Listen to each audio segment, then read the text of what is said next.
Warm shiso ginger, rice tea. Use of perilla leaves.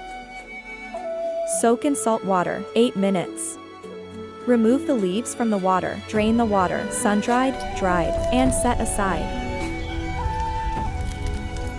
Heat a wok in. Stir-fry the rice and ginger. 150 g rice, 50 g ginger. Add dried perilla leaves. Stir-fry on low heat. In boiling water, add 2 tablespoons. Warms the stomach and sweating.